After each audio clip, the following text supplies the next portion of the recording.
Greetings, YouTube. I am still hanging out in Kansas City, and my voice is still recovering. Even though it sounds better, I'm still having coughing attacks that are about as effective as Spidey Gwen's Special 1. So I apologize if I cough during this video.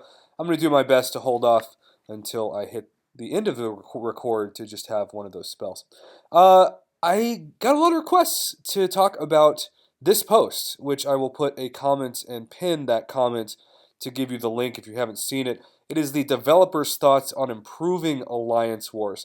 Now, really, I think the overall takeaway from this video that I want you to have is that X-23 could become the new amazing champion to bring into Alliance War, and I will explain that in a moment. But just in general, I think the best thing about Alliance War is that we're getting cheaters out of the game, but I still think if you want to improve Alliance War the most, it's about not hurting alliances that are playing by the rules, especially the ones in lower tiers that have to fight the cheaters that get docked and then automatically lose. If you want to improve Alliance War developers, you need to start there. And so a lot of the points in this post are kind of vague and also kind of weird. And I have more questions than answers after reading this. They talk about things that sort of feel like they should be in graduate education seminars, like pillars. Pillars are normally BS things that companies talk about when they're trying to bring buzzwords like, hey, work for our company, we're great and honorable and fantastic. And you're kind of like not sure what those mean. So the pillar goals keep Alliance Wars dynamic. Dynamic. What the hell does that mean? Well, this pillar focuses on what we want our future state of wars to look like. No two wars should be alike. Now, to me, I read that and I think, okay, that's because Kabam wants your units, your potions, and your revives.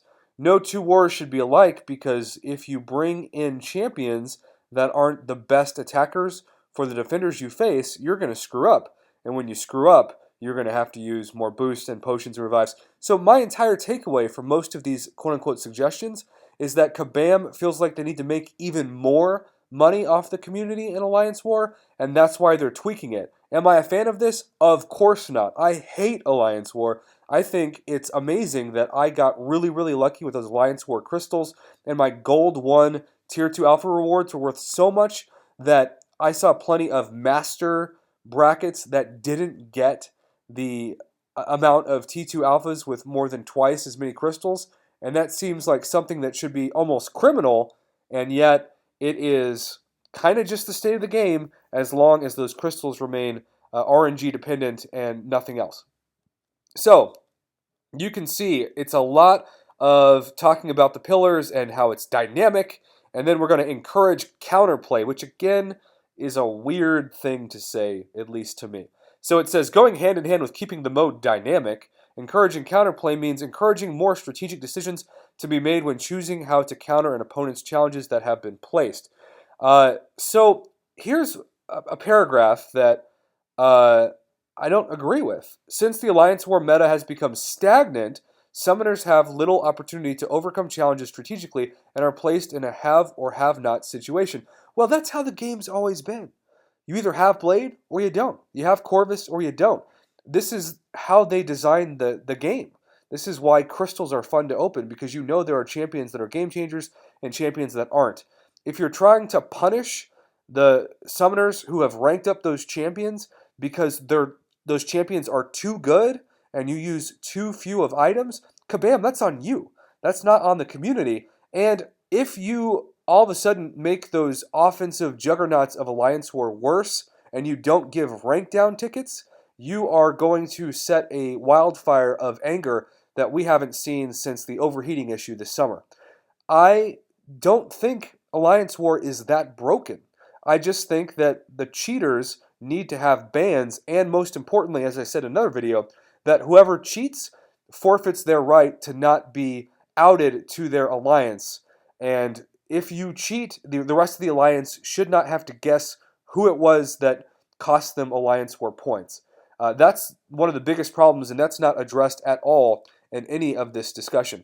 Now it says keep the mode flexible. That's point number 3. We're going to talk a little bit about X-23 in the next couple of minutes based on this discussion. So, as we mentioned above, a lot of Alliance Wars have been won by utilizing the same top champions on both defense and offensive teams. There's nothing wrong with that. Some champs just flat out suck.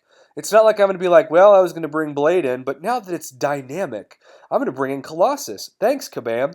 While it's great that we have different champions that fill different roles, like trash cans, we want there to be more strong alternatives. Well, then you better buff the crappy champions. Don't give us random nodes that hurt people. Make the crappy champions better, Kabam. Do your job.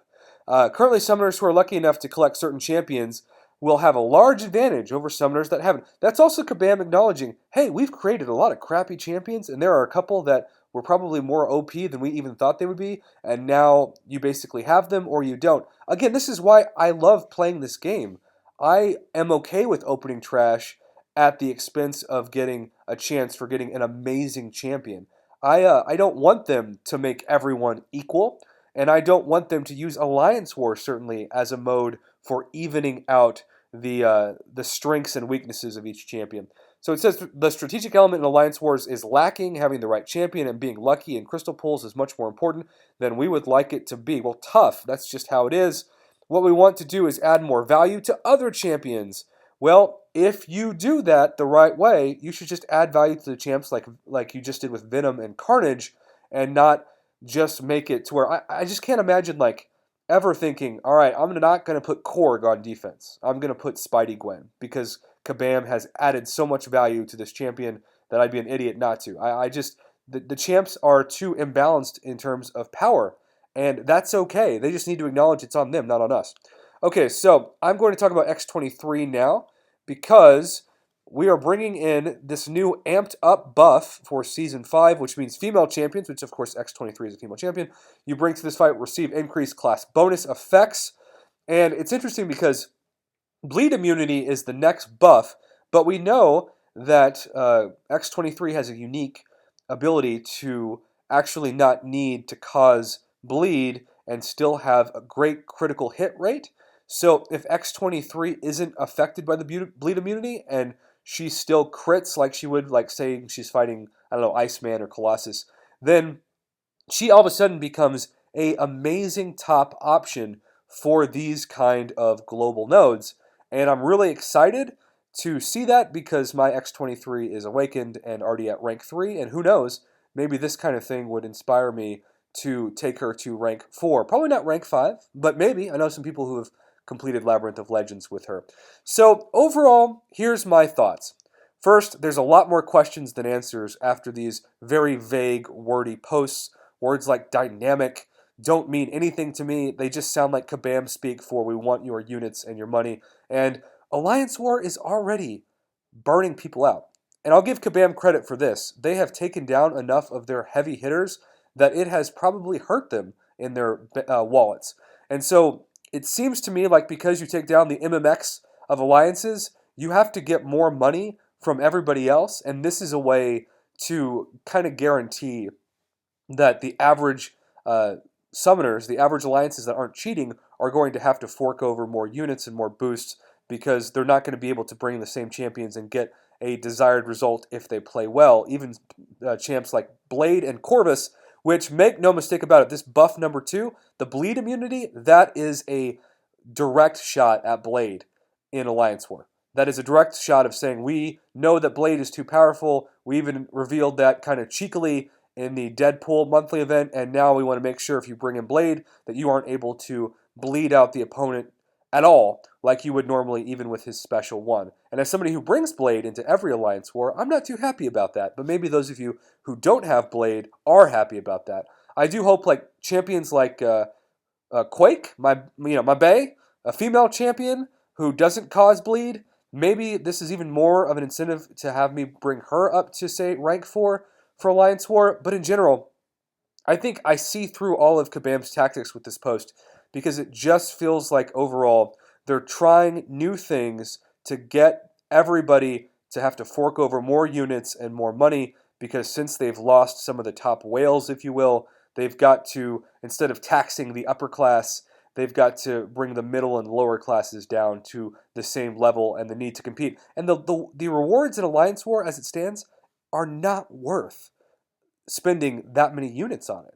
And if it becomes a chore, I just say don't do Alliance War. Heck, I'd rather be Alliance free than give Kabam so much that is honestly just a cash grab and a way to justify taking more from everyone else. So those are my initial thoughts. I'm sure as we get more information, I'll have more thoughts on that. But what are your thoughts?